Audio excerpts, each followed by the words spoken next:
Hey, what's up guys? This is Anthony from Anthony's Customs, and for this review, we are looking at the new Marvel Legends Retro carded Fantastic Four Human Torch. This is, I think, a Hasbro Pulse exclusive. That's where I bought it. I don't buy anything from them unless it's exclusive to them, because we pay full price from the manufacturer, which is just weird, considering it should cost more to buy from a retail. Anyway, I think this one's an exclusive. I'm pretty sure it is. I don't remember anymore. I order so many things, I don't remember ever what things are. Anyway, it's a new Johnny Storm Human Torch, not the fiery version. That's going to be a regular release to my knowledge, but it's a pretty cool release.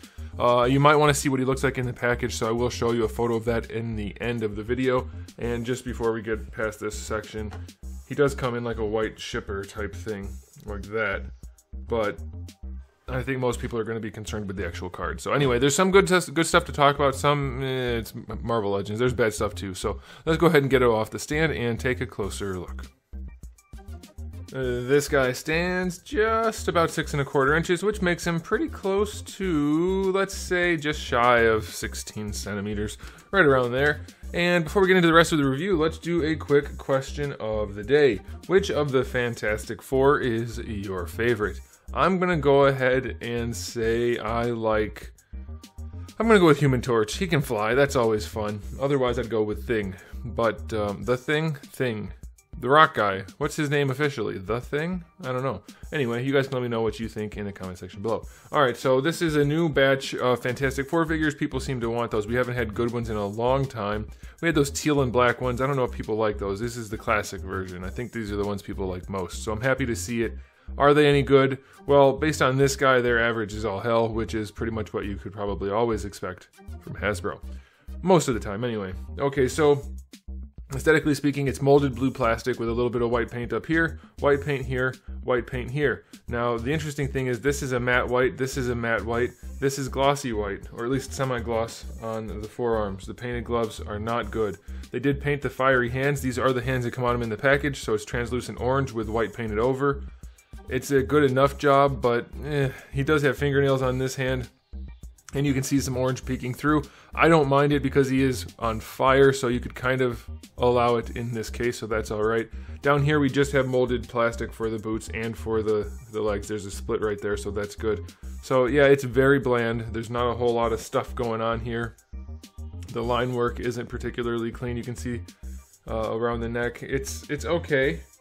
But then in other spots it's very fuzzy and not painted well, like down there. Not a great design choice, but hey, what are you gonna do?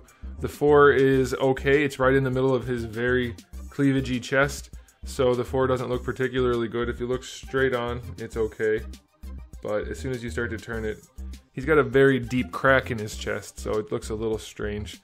Down here's not painted. It's just a very average to mediocre to not great release. The head's okay. I guess it's kind of skinny. It's got a very skinny head side to side that way, but it looks alright. It's a decent sculpt. The hair is sculpted well. There's a little bit of paint in the hair, so I'll give him that. That's cool. But he does have a very, very skinny head. Hopefully that shows on camera. It may not because of the depth perception being from a singular lens rather than your 2 eyeballs. Anyway, it's okay. He's got a little bit of a smirk to it. The eyes are painted well enough, but it's very average.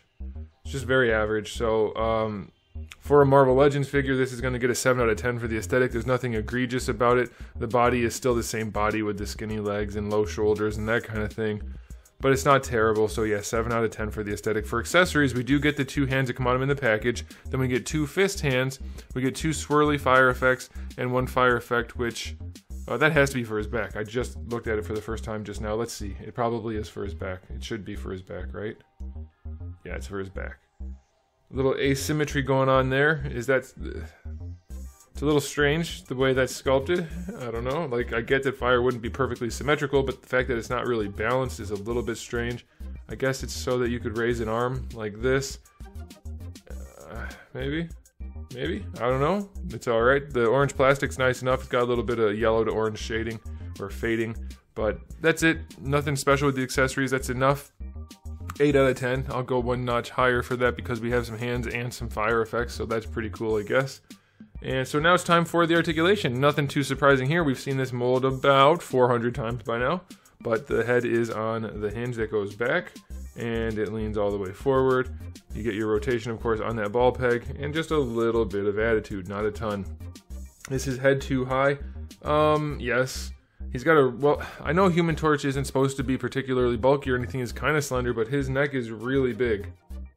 The white paint makes it look even bigger, but based on where they put the shoulders, his head is really, really high. Like, you could fit a whole extra shoulder in between his shoulders and his head. So it's not the best look. They really need to get rid of this really thick trap with the shoulder below it. That's not how that should be at all. For a person built like a superhero, the shoulders should be at least even with where the traps connect right here. And they should probably bulge up just a little bit. I'll do a Photoshop for you guys. I'm feeling like Photoshopping it for you. I'll do that. You get a butterfly joint that does work nicely. It's probably, it might be the best one. It's one of the best, at least. But the way they did this is not, like, just take the white all the way to the edge right here so that you don't have this weird splitting of the white. That's very, very strange. Whatever. Alright, bring the arms up. You can force them up better than horizontal, so that's fine. Of course, you get your full rotation. Nothing special there. Bicep swivel is fine. It's a still, a bubbly. It's a still, oh my gosh, I did it again. It's still a bubbly arm is what I'm trying to say. Very tiny shoulder, big bicep, tricep, so it's just like a figure 8 right there. And that's not how it should be. The shoulders, please, for the love of everything action figure related Hasbro, make your shoulders bigger. Please make the shoulders bigger on superheroes. They're so small. These guys look so wimpy because their shoulders are low and small. Elbows work just fine. Wrists, of course, have a swivel and a hinge. Not a very useful one, but it is there. Ab crunch on this guy does lean back nicely. He does have that weird pot belly situation because the way they do their radiuses is very strange. So yes, he does get to be pregnant when you bend him backwards. That's okay. And when you lean him forward, it doesn't go all that far. It's one notch forward. It's okay. Waist twist is fine. Hips go forward but out to the side. He is kicking out to the side when you do that, so that's a bit of a bummer. They don't go back, going all the way out to the side. Works wonderfully. Look at that, Spider-Man. Look at that. Like that. Alright, thigh swivel is a thigh swivel. Double jointed knees. Work like double jointed knees should. That's good. We do get a boot swivel at the cut, so that is nice. And then for the ankles, they should be fine. Let's see. Yeah, they go far enough forward. They go all the way back. And you get a solid ankle rocker, so slightly better than average articulation. Of course, we do have the butterfly joint and mostly functional articulation, so I'll give him that. So this guy will get an 8 out of 10 for Marvel Legends for the articulation. It's fairly standard at this point, but his is one that's not too much of a problem. So, this body, I mean. So yeah, it's not a bad release. It's not a particularly good release. If you wanted a new Human Torch in the classic look, you'll be satisfied enough with this. Are you going to be ecstatic to get it? Most likely not, unless you're very easily pleased. Are you going to be disappointed?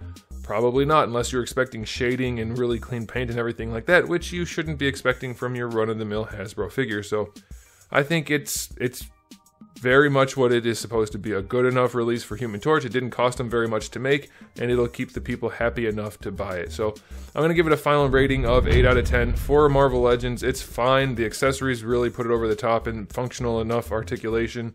There's nothing really wrong with the paint. It just could be better.